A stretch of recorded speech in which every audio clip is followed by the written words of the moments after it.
office, and I'll be the host on this Zoom meeting today. As the registrations came in, I was very pleasantly surprised to see so many women in the industry, and then it made me wonder why I haven't seen you all at IAOM meetings. And so we'd love to have you be more involved in your industry's association.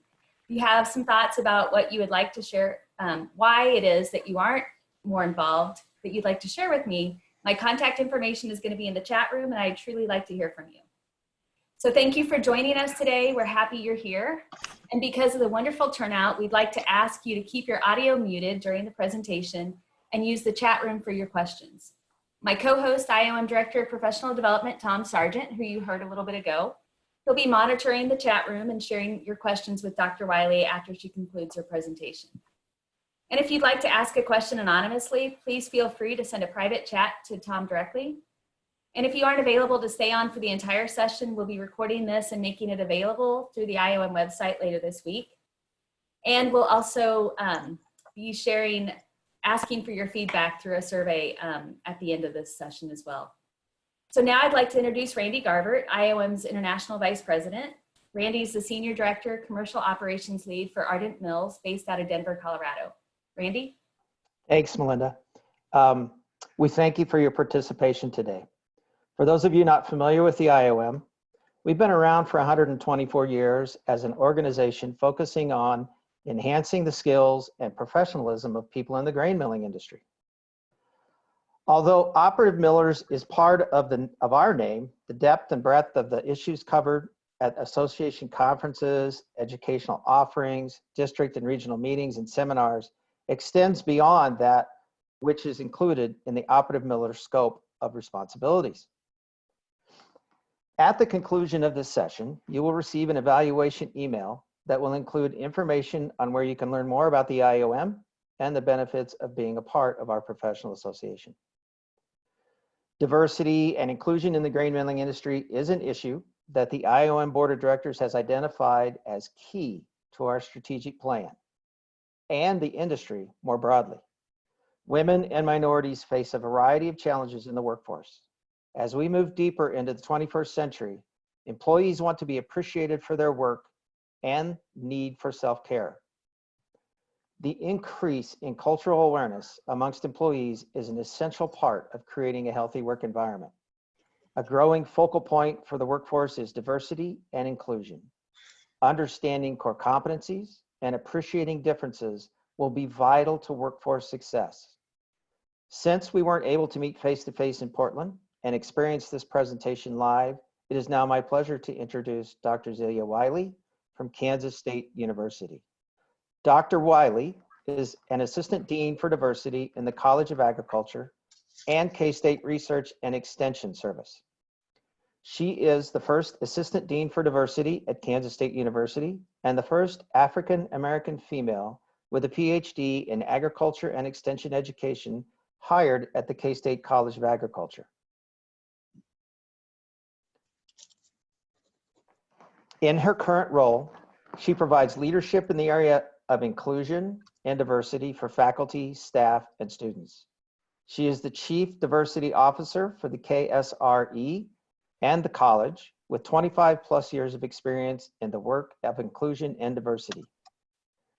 The native Texan holds a bachelor's and master's degree in agricultural education, economics, and human resources from Prairie View A&M University in Texas. She completed her PhD at Pennsylvania State University in agriculture and extension education. In 2019, she received Minority Access Incorporated's National Mentor Award, 2019 Manners Legend, and served on the 2019 National Society of Manners Conference Planning Team. Prior to K-State, she worked for the University of Kentucky's College of Agriculture and Cooperative Extension Service as their Chief Diversity Officer for 7 years. Please welcome Dr. Wiley. Hi, good afternoon, and thank you so much for your introduction, and thank you so much for welcoming me to be a part of the presentation today. It's always nice to be welcome, and I don't want to wear out my welcome because I do want you to invite me back. So I hope this presentation gets you engaged. I hope it gets you to think, And I hope it gets us to have a nice conversation after this. So I look forward to starting. All right. So Randy gave a great introduction, and I just really appreciate for him to share with you who I am. But I thought I'd give you a few pictures because we all think differently. We all learn differently. So this just shows you like who I am. The only thing I don't have on there is the state of Texas. I'm a native Texan, and it has really given me a good foundation to work domestically and internationally. And all my degrees in ag. So I hope you understand that I appreciate all that you do and how we feed America, as well as the world.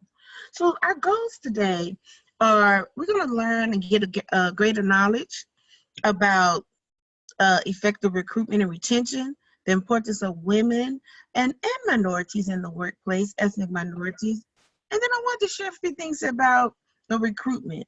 You know, not to bore you, but give you a foundation of who I am and how I recruit and retain good employees to go into the workplace, mainly women and minorities and milling and science. It's one of the best kept secret, one of the majors that we just don't have as many ethnic minorities and women to know about.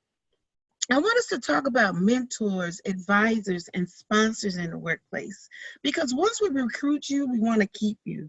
And the only way we can do that is through healthy networking and dialogue. And then, of course, the importance of recruitment and of inclusion and diversity, and how do we build strategies. Today should be the start of a new strategy for yourself personally and how you navigate through the company. So I just look forward to our dialogue today.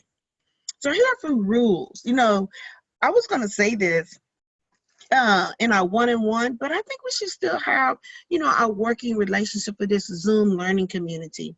I hope we can listen. And then at the same time, I hope I don't talk too fast. I know, you're not going to see my hands. I talk a lot with my hands, so I shouldn't distract you too much. I want us to be able to speak from our own experiences. So when you hear what I talk about, put yourself there.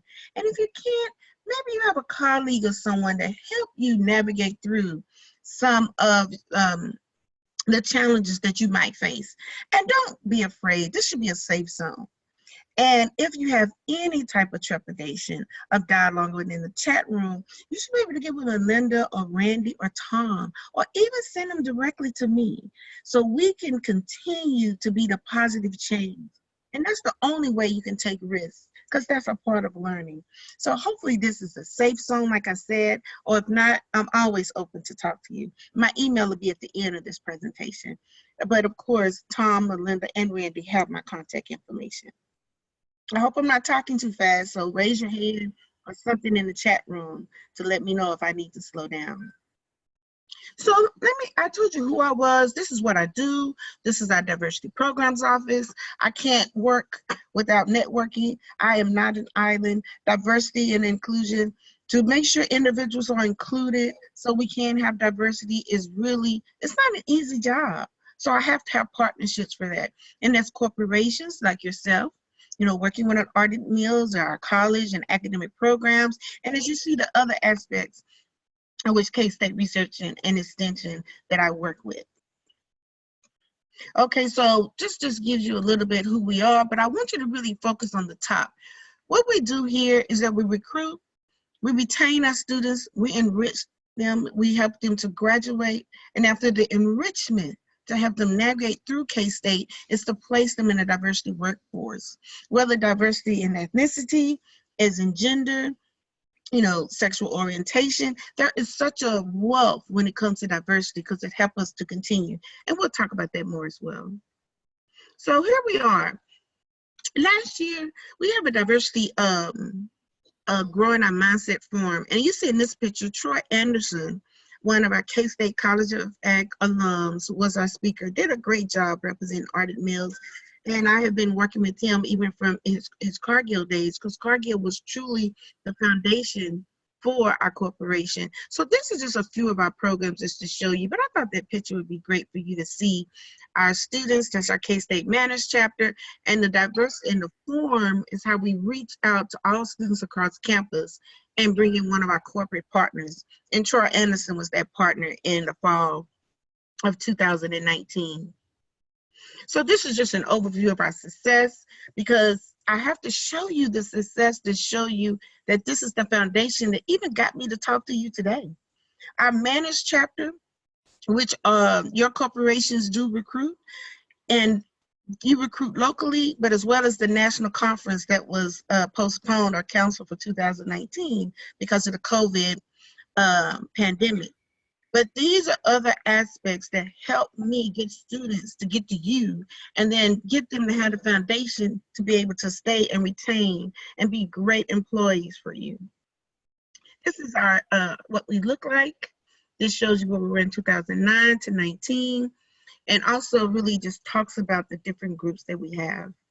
So I thought I'd show this since we're talking about women. Our numbers might have decreased, but I want to let you know that our ag women are becoming more successful in finishing their degrees. This just gives you a good showing of who we are. We have we have so many now with leadership studies, agriculture, global food systems. These students are very attracted to the grain science and milling for careers. I just need, you to really continue to partner to get these students to you, and then partner, because right now, this webinar is help to retain you, to help you identify different aspects as you're going through the workplace. But just want to show you this. Now, this is the part of like who I recruit with. Like you see the United States, as well as our territories, it actually shows you like where we're actually recruiting. Our 1890 institutions, which are the STAR, the Second Morale Act of African Americans at land-grant institutions, and I'm a product at Prairie View A&M University.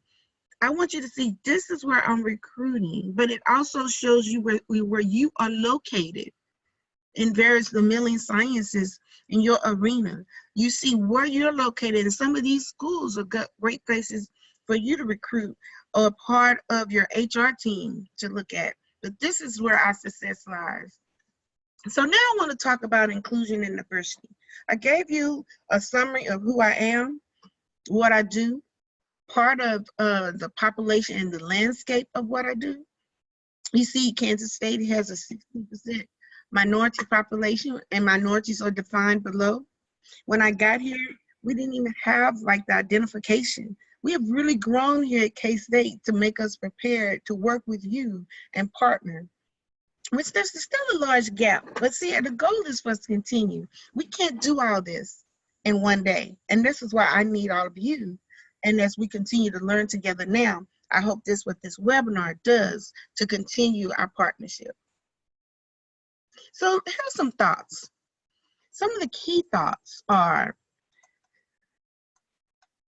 what products or services does your company where you're working now? Because the IAOM is that collaboration or the networking. So what are the services? What are the core values? What is the stance on diversity and inclusion? So much of the literature says diversity, inclusion, but I must say, I believe you have to have inclusion first. For inclusion gives you our diversity. What's our impact into the 21st century? And then think about it. As we go into this chat room and as you listen to me, what are some of the key reasons of why you work or why you should work for your company? What are some of the thoughts that we're going through? These are key things for us to talk about and for us to think about before you even dialogue with others. Okay, so what do we look like? Our company leadership, what is our makeup? Are we traditionally, we're all white male? Do we have like different gender? What is our corporate responsibility? Our sustainability, environmental safety. But a key thing, what are your affinity groups? I know I've heard of WOW, Women in Wheat. Do we have other affinity groups? Our African American groups, Hispanic, Latino, Mexican American? Do we have Generation X, Y, or Z? What are the affinity groups or ERGs? How are they helping us navigate? Another key component are mentors, advisors, and sponsors. So we all should have a mentor. You know, we grew up, and if you're your parents or your guardians, those are some of your mentors and advisors. But as you navigate the company where you are now, we need sponsors. You need someone to like validate you. You know, like if you are internally navigating through the company, do you have a sponsor to help you navigate? Or do you have a mentor to talk about it? And then the sponsor is the one that helps you navigate through? These are key themes for inclusion and diversity, because you have to have that safe zone of the individuals that you work with. But I think another key component is community service. You know, our extroverts that are probably having a hard time with the pandemic, you're not speaking, you're not talking to your friends, you're not getting out. But that's the same thing with our different corporations of community engagement. Where you work, is there someone or someone that you network with to give your service, that you wear your corporation t-shirt, you know, when you're doing service? Those are key things to look at too. Those is for the inclusion that helps you stay within the corporation, but it shows a diversity as you engage within the communities internally and externally. So those are key things that continue to think about. So in this navigation, what is the cultural competence? What is it in being culturally competent to have the respect of the differences, that you want to learn about people that are different, your willingness to accept that there are many ways of viewing a topic, but we need to be sensitive and culturally aware. So this is the culturally competent, but this is what it's not. It's not just having that laundry list or just saying, I have a friend. You only celebrate the holidays. You can celebrate the holidays, but do you value the holiday? Do you know what it's about? And it's okay to not agree with something, but then respectful in the dialogue in your disagreement. Because we can't agree to disagree, and respecting those. And don't abandon their own culture to navigate through another culture. Now that's just not your ethnic culture. Your culture from like where you are, your culture from your university, as you go into the workplace, how do you navigate? That goes back to our advisors, our mentors, and our sponsors. That helps you navigate within the culture of your corporation. And then of course, thinking that you can know everything about a culture. We're not. Learning is every day. Even like I might have a PhD, it's a terminal degree, but I still have individuals that teach me, even through this PowerPoint, where my students help me navigate, that I might not always know what I'm doing. So these are some different facts. You define, you know, yourself, you interpret, and you make sense of just your world. Because our worlds are different, but how do we connect and how do we guide and interact with the different people, events, of where you are? So here are some strategies. I talked about that, but as an individual, your strategy is different because your culture within the workplace where you are, because you do have to have a safe zone. You do have to have that mentor, advisor, or sponsor as you navigate. Now, of course, with colleges, you know, we have the same, I think, as the organizations or corporations, the attitude and the policies and the structure. And that goes with those ERGs or affinity groups. Within, if you have these affinity groups, that gives you that safe zone within the company, excuse me, so you can express yourself to make sure you're understanding the policies and the structures. You can't change things within a day, but you can be a part of how you navigate. It's just like the iceberg. We all see something on top, but what is going on? What's under the water? You know, that iceberg, you know, everyone sees, but it's always something different. And sometimes the difference are the same, that you might have differences, but you still have the connections through those differences to make you be effective in your interactions. So communication is key across the cultures. And I hope that I'm really conveying my message, because I am a person that I would love to be face to face, to see all of you and network with you. And I hope I get another opportunity, because I might be an introvert, but I'm an extrovert when I'm talking about this topic. is it is very important to be aware of how we communicate. We all learn differently. Some people, like my voice might be annoying someone, or my voice might be, okay, I can really get what she's saying and I can value what she's saying. And then sometimes you need to see, so hopefully some of the pictures that I have incorporated can help you get my point across through a verbal or nonverbal way. So here's an activity. I want you to all look at this and tell me what you see. And we can talk about this later in the chat room. So when you see this initially, what is it that you see? Now think about it. Okay, I'm giving you 5, 4, 3, 2, 1. And now we're going to go to the next slide. So here's our discussion. So when you saw that picture, it was so simple. Some of you saw ABC. Some of you saw 1, 2, 3. Some of you saw maybe 12, 13, 14. But whatever you saw, it was for you. And it's not wrong. But how do we dialogue from the differences of what we see? So sometimes we don't take the time, because I didn't give you a lot of time, but sometimes we have to really look closely to see how things are. And sometimes we need the help of others to see. Like after a dialogue, again, when you look at this, some saw ABC. You might have needed someone else to help you navigate through that. Some saw just 2, 3, 4. And some saw 12, 13, 14. But as you see this, everyone sees it differently from your lens. And some saw it differently when I went back to it. Some of you needed more time, but that's what happens in the workplace. When you are introduced to a new topic, a new policy, a new strategy, change is hard. We're going through a lot through the pandemic right now.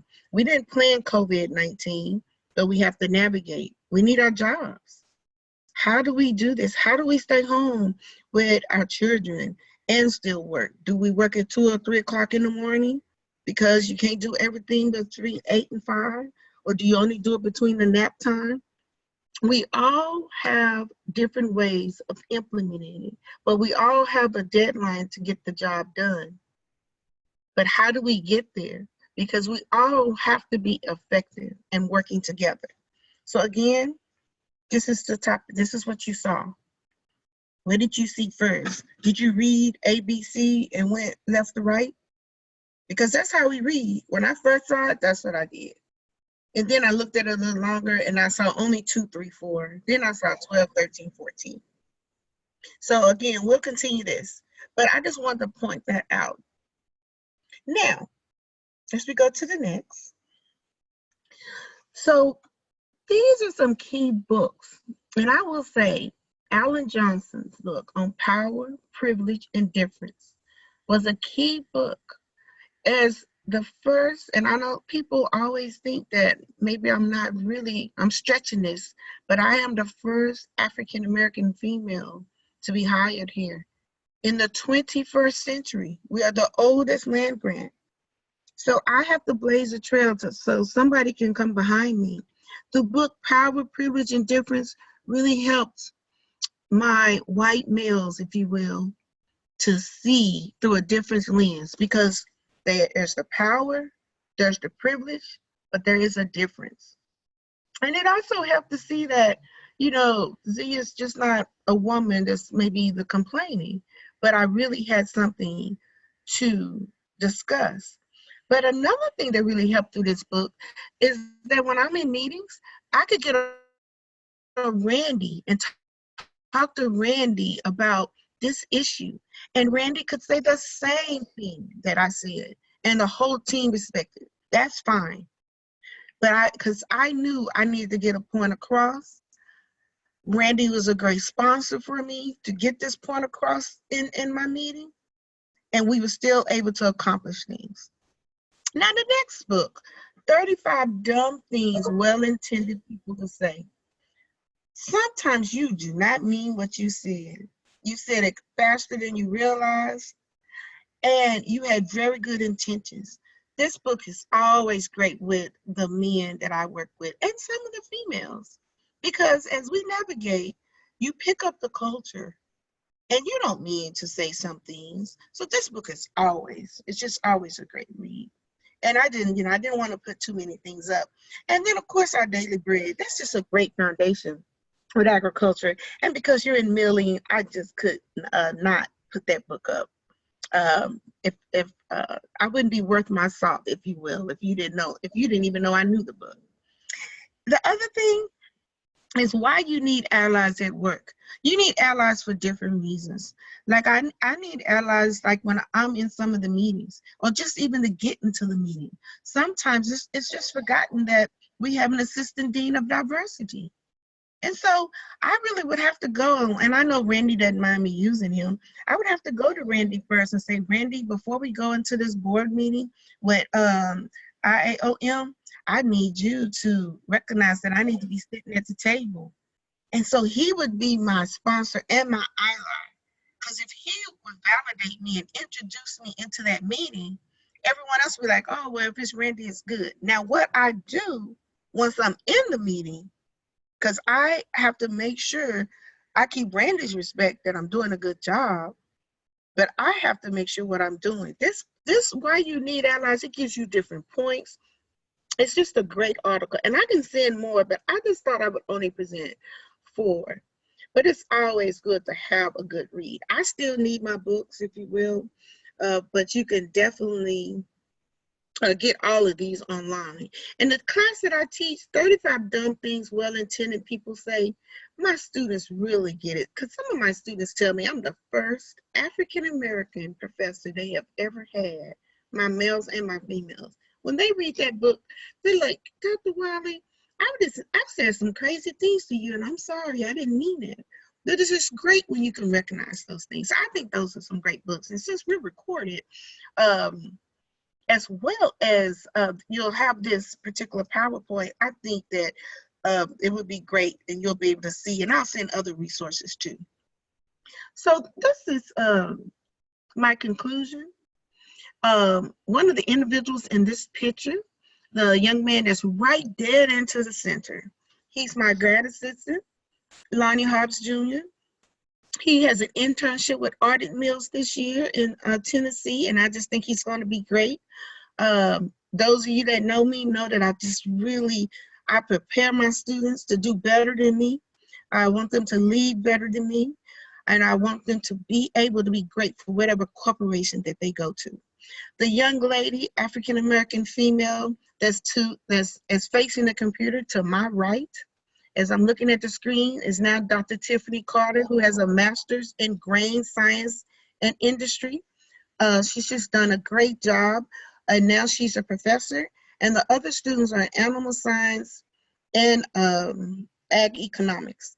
And these students that would be great for your corporations. But I just wanted you to see some of our key students, and are all part of our K-State Minorities and Ag chapter. So these are some of my references, and I'm ready for your questions. So I hope I didn't take too long, and I hope I wasn't too short. I saw some people chimed off, so I hope that wasn't because they were getting bored.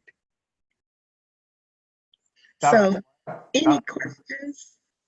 Dr. Wiley, we had just one question posted on the chat board while you were speaking, and that was, do you know why a decrease in women ag enrollment? And also was noted, glad to see grad rates increasing. Yes, right now with the budget, we have increased. I mean, it's the first time that K-State, as a land-grant institution, that our tuitions and fees, there was an increase.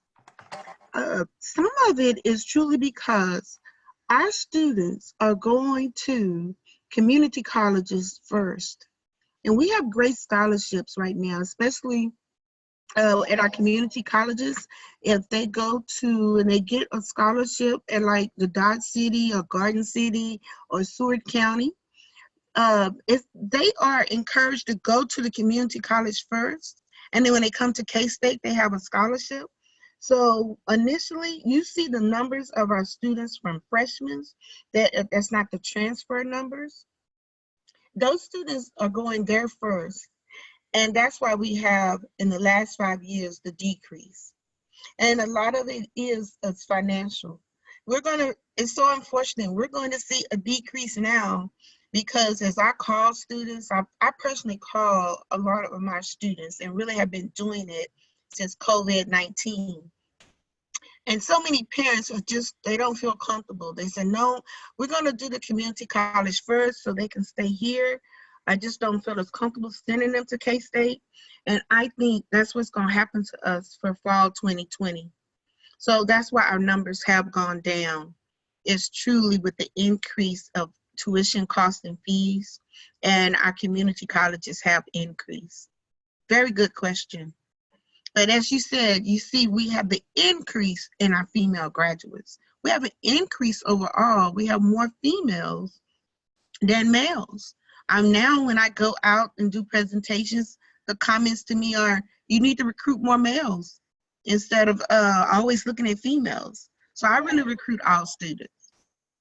Very good question. Thank you. Yeah, we're getting a couple other really good ones. The next one is, what advice do you have for women who are having difficulty feeling included in the workplace?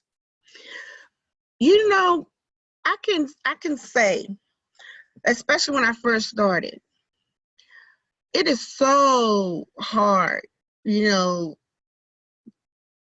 to feel included. A lot of it, as I said in the opening, is like a strategy. What is your strategy? What does your workplace look like?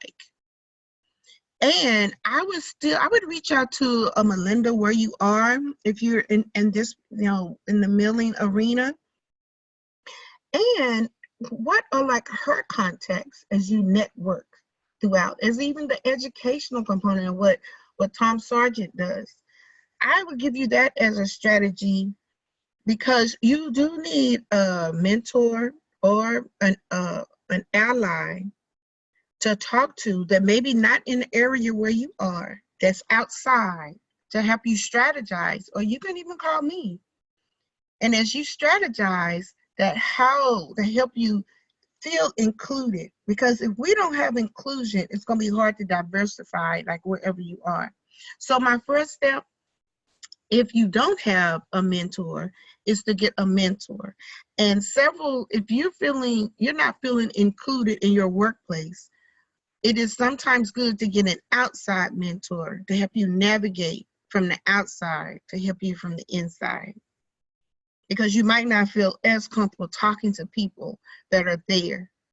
So that's my first advice to you, is to get a mentor. After you get that mentor, they will help you strategize to get a sponsor. And that sponsor can help you identify key ways to either stay where you are, if you're looking at ways to get promoted, or if you're just looking at how to keep your job because you don't want to have a bad evaluation. So those are my first. First is to get a good mentor, and then a mentor and a sponsor, because they're different. The sponsor helps you navigate through. The mentor is someone that you're talking to, like with a personal component. I'm having a hard time in this workplace. When I sit in these meetings, this one person just always cuts me off. I never can get my point across. Just giving you those type of examples. That's why it's always good to have both. A mentor, that's like your personal, but that's sponsors to help you navigate through your corporation. Thank you, Dr. Wiley. Next question, I'll paraphrase it just a bit. And I think this was posted to everyone so they can see it. But in a dominant male organization, the opportunity to move the needle can be daunting. Do you have recommended actions as a place to start? For example, at Ardent Mills, we're dedicating funding to improve our locker rooms and break rooms. And then at the end, what else can we do proactively to begin to make an inclusive environment? Okay, I heard two things. Like when I think I really appreciate the example about like the environment, like the locker room. And that's like when sometimes you have to like, change your clothes to put your shoes on. I know when I've gone into the mills with my allergies, I know that I would have to put on the boots and everything to go through the mill. I see that as one point. Now, if you give me I want to work with that, but Tom, I want to go back to you after I answer this part. So working with the facilities, that is key, whoever's in charge of that particular mill, to help them identify, because you're helping them move the needle, but you're also dealing with a culture, because the culture has always been mostly men in the mills, and we need the intellectual capacity of males and females. So you're helping them and educating them of why you need to make the change. That goes back to having that sponsor as an individual. So in the mill, and if you're making these changes, it's so challenging of moving the needle, because I've been here 16 years and something that I thought would have taken 2 years is just happening in 2020. I mean, and I know that sounds horrible, but I have recognized that from 2003 to right now, I can finally see how the work I have done is helping key students to get internships like with Ardent Mills or with Cargill or with CHS. It is really, I can see now the needle. See, I mean, I can see it move. I saw the needle in 2003. But in 2020, I can actually see, well, 2019 really, I can see it start to move. So we're making a change and we're doing it. We're not doing it as fast as we want. So that mentor and that sponsor are so key, because they can help you move the needle. Because sometimes an individual like Randy doesn't even know that there's an issue. So when you go to him or a Melinda, you're helping them see. And of course, you're talking to them in confidence. And they will know the strategy or the key individuals to go to. And again, sometimes you might need a mentor outside, like a me, to talk to help you navigate to get to the Randy. And like I said, I don't know all the key people, but I know Randy doesn't mind me using his name. So what was the first part, Tom? Because I was writing it down. I got the part about the locker room. So I think that that's the needle, and being able to make those changes, that's how you move the needle.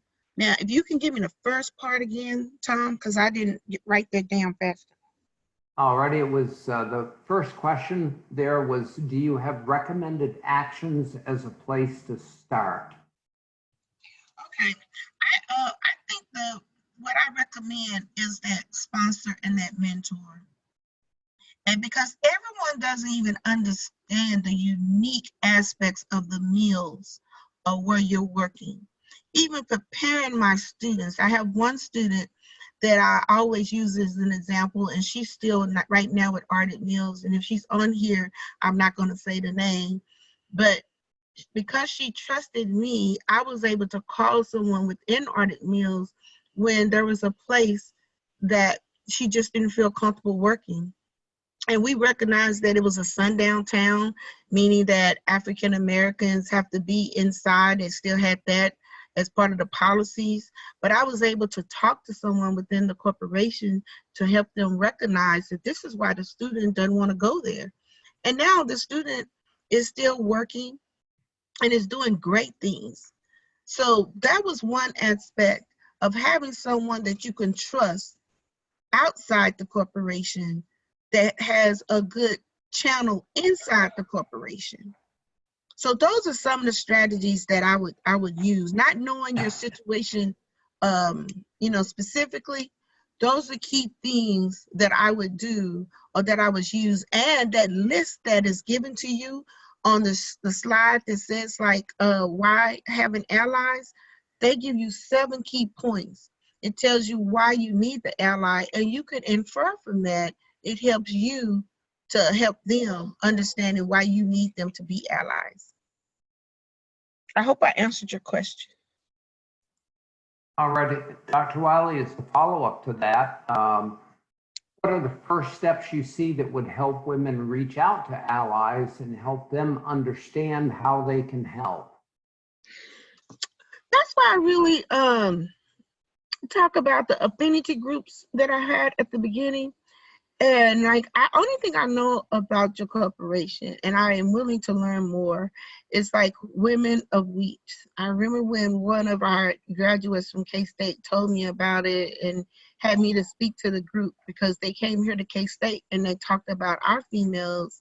Because right now we have 3 students graduating, and one of them is going to a meal. She graduates right now. I see we're continually doing great things in grain science and industry and feed science, milling science, as well as bakery science. We're increasing our numbers with women and ethnic minority females. And I thank Fran Churchill and other groups that allow me to continue to connect with them. So it is through your educational components, like whatever schools that you went to go back, because they still have connections with the corporations. Because it goes back to having that person that you can talk to, who can talk to a person within. Because I know you don't want to do anything to jeopardize your job. You don't want to do anything, to make people think, because everybody, have feelings. Either they show it or they don't. But no one wants to do the wrong thing. That's why that 35 dumb things that people say is so key. So I would say that first step, again, if you don't have an ally and you're talking to key people at work, and you don't want to go to that supervisor, it really is reaching out, because it's so limited in your area, in your workplace, in the milling science. I mean, that's why we're having this webinar, is even to reach out to a Melinda who knows the corporation and who knows how to connect with you, because you are the trailblazer right now. Some of you are the trailblazers. So going out to a Melinda and Randy, or I'm open, I'm here for you. You're more than welcome to reach out to me, because as a trailblazer, it's always hard to be the first, but you're truly blazing the trail for somebody to come behind you. You're making it better for someone else, so stay encouraged. All righty. Next question, Dr. Wiley. How can a female employee explain to an older male supervisor that he is not communicating well with her? And how can she push for him to work with her to improve the way he communicates with her rather than going on the defense immediately? Oh, I know that is so uncomfortable. I have experienced that. The first thing, and one of the most challenging things with me, is that I had to breathe, because it was always put back on me. Either I wasn't doing something right, or I had on perfume and I made people sneeze, just something that is just so terrible. Because a lot of times, like, that goes back to the 35 things dumb people say, is that it's the defense. You're correct. It's the defense that's first. So it is best if they are your supervisor. I just can't stress enough. That's why you do have to sometimes go outside, and especially because this person is evaluating you, and you don't want to get a bad evaluation or reprimanded because you see that you're just asking a question like, "How can I work better?" And they feel that, why can't you just do what I say? So there's a complete disconnect in the communication. And that's why sometimes you still have to go outside. Because if you've already tried 1, 2, or even a third time with the supervisor, and you see that there's a total disconnect, then you do have to go outside. And if you could go, and if you feel uncomfortable with the HR, then again, I think you have to reach out to some of the individuals that I pointed out to you through this call, not truly understanding the protocol, but I do believe reaching out to a Melinda or Randy are very good starts because they're respected. And that's key sometimes. Sometimes it's not getting the supervisor to like you, but getting them to respect you and for the work that you are contributing. Sometimes they're just not going to like us. They're just not. But we still want to be able to be very productive and for our work to be seen as valued because you're needed there. But it's that disconnect in communication. And sometimes, you know, you can go to HR and they'll recommend, and I'm going to use myself as an example. They recommended that we go to counseling and that we have to go and get a mediator to help us through. Well, that was insulting to one of the people that I was working with, and they refused to do it. But there was still nothing done that was still put back on me. But until I was able to go and get a sponsor, because you have to recognize that, hey, I know I'm not the problem. And sometimes though, that mediator or someone in the HR, they help you recognize that if you were the problem, that you didn't understand this particular aspect of it. Once you learn and then you made that change and you're still not getting the change with the supervisor, that is when you have to go and get someone from the outside. Because I know what the issue is. You don't want to be seen as a person that's rocking the boat or that you're always causing problems. That's why the sponsor and the mentor on the outside are so key in this day and time. It is really hard for us. And then it happens to men too. They just have a different way of navigating, or they get different allies and sponsors that could understand, or the communication is different. Thank you, Dr. Wiley. Another question, do you ever find yourself with diversity fatigue? And if so, what advice do you have to overcome it? Oh, such a good question. Yes, I do, to answer your question. Fatigue, exhausted, mentally drained. I do have to retreat sometimes. Those books that I recommended, it helped me to see others and to actually see that this is what they are thinking about me. So I don't take it personal, because sometimes it's just the culture. I'm not as good as I should be and had to figure out to deal with the fatigue because I'm the only lonely that does what I do. Other universities are now getting assistant deans for diversity, and their issues are different than mine. I do have the trust and the respect. Individuals see me from the outside, but the fatigue issue is, I'll be honest with you, sometimes I like Westerns, and just watching Bonanza, a Big Valley, can just take me into a very good place sometimes. But just watching it, I don't have any control of it, but I can just sit and watch and just watch it. That is really sometimes a good thing for me, because the social media, the computer, and the news, and I wear glasses, so I'm gonna have to get something to help me watching the computer screen all the time. But just sitting back and watching something on TV is just very relaxing, because I still have a TV where most students don't. My students, they don't know what a TV is. They tell me they look at everything on their computers or their iPads or their laptops. So yes, I do get tired. I do have to take breaks. I can say COVID-19 has helped me somewhat, because I just had to be still, and it caused me to rest. I didn't know how tired I was. So I will say the best way, I'm learning to take good walks just to get the fresh air. That's helped me too. But sometimes just being still, watching something good on TV has been some of the best things for me, because I'm always on the go.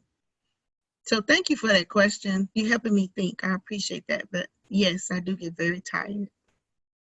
All righty, this next question, I think Dr. Wiley, both you and Randy may want to chime in on this. It is, what other organizations can we as industry partners reach out to and engage with to ensure the pipeline for talent is better balanced? For example, how can milling become a more prominent career path within FFA, AFA, et cetera? And Dr. Wiley and probably Randy may have some comments on that. Randy, I'll take a start. So I was on the FFA board of consultants when I was the national president of Manners, 2007 to 2010, and I helped write the diversity language for FFA. That being on the board of consultants for FFA taught me so much, because we all want the same goals. It was just, I was with so many men that just had never even thought about why we needed women in ag. They knew we needed it, but they didn't know.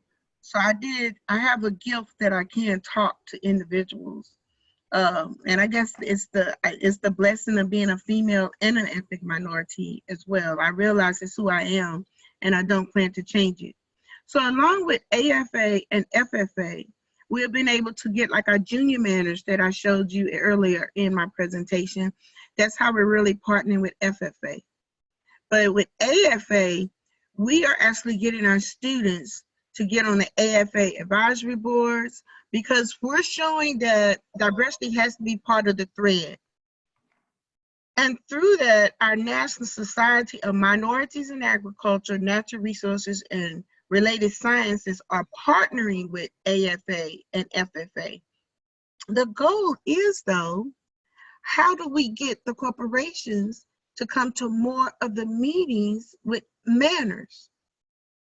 So we had the national conference that was planned in Minneapolis, where we had the Cargills, the Arden Mills, the Land O'Lakes. We had the key corporations that had, like, our good old boys, if you will, that were willing to come to the conference financially and with people power. This was really going to be a good stance this year. So now we're 35 years old with the National Society of Manners. FFA is older than us, and we're older than AFA.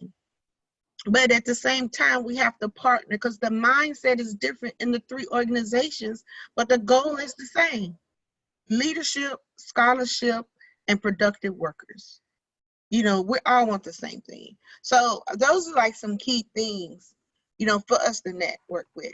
And now we have other organizations like Society of Hispanic Engineers, the National Society of Black Engineers, because, you know, milling science has a lot of engineering in it. And if we can educate some of our other organizations of the importance of milling science, then we can get key engineers of mechanical, electrical, civil. I remember Fred Fairchild, you know, who has passed away, would always talk to me about that, because he was in architectural engineering. And he would always say, Zia, we need to do more to get individuals into grain science. So those are some key things that I think to get us in front. This major is key, but we're going to have to be very creative and innovative in our recruitment and outreach. Alrighty, Dr. Wiley, I think we have time for one more question. And then I'm sorry, Randy. I took Randy's time. Don't you worry about it. Don't worry about it. I would say it's been amazing. We are doing an outreach in Ardent Mills to the FFA, and what you find amazing is the number of supervisors, the number of frontline people, hourly people on the floor that have been involved in the FFA locally, or at least where they grew up locally if they're not local themselves. To me, that's one of the avenues to start reaching out, because they have such great experiences inside the FFA. And if they just reach out locally to that local FFA chapter and that local high school counselor, it's the perfect way to get connected with those local organizations. And then that is the talent pool that you're pulling in to your plant to work. All righty, thank you, Randy. And I think we've got just enough time for this last question, and then I'll turn it back to you, Randy. Dr. Wiley, what are the roles or levels in an organization that are best to insert with intention diversity so that individuals have a person who is like them as an example? Good question. I think a lot of it starts with human resources, human capital services within. I don't know what your terms are, because when we look at our high schools and the recruitment to get students where you are, because our goal is to get students to understand where cows and plows and crops and animals, that's our foundation and we appreciate it. But we're science, business, and technology. Like that's how the Milton Science Arena is really incorporated with the science, business, and the technology. Some of the key people I think are within our HR, but also the affinity groups. Like I said, I'm just aware of your women in ag, but how do you get your HR to help you with your affinity groups or employee resource groups? Some corporations don't like affinity, so they're like ERG or employee research groups, because those are key. Those are key to help you with the diversity and inclusion for retention purposes. Because when you are recruiting individuals, sometimes that's the question. Do you have ERGs? Because I know I teach a class, and that's some of the first things that some of my corporations, when they come, when I have a Troy Anderson to come, or some of the other corporations that I have to come and speak, is to talk about the ERGs are key, because there's an automatic partnership with the human resource group, because it's part of your recruitment and your retention. Those are some of the key questions that they ask. So again, I truly appreciated this opportunity to talk to you. I hope that it has been beneficial to all of you that have stayed on. And you have my contact information. I am more than willing to network with you and be your safe zone for you to talk to and to navigate in your corporations. Thank you so much for the opportunity. Thank you, Dr. Wiley. We appreciate you making the time to share these invaluable insights and your expertise with our Midland community. I'd like to remind all of you to complete the evaluation form that will be emailed to you later today. Your feedback is extremely appreciated. As Melinda mentioned earlier, this session has been recorded and will be made available through the IAOM website. And then I'd also like to point out that the next IAOM webinar will be product showcase presentations. This next one is by Swiska on the innovative scale portfolio. And there is a series of these product showcase presentations that will be held 2 p.m. Central Daylight Time every Thursday, starting May 14th and ending on June 11th. For a complete schedule, please visit the IAOM website. Thank you and have a great rest of your day. Thank you. Thank you very much.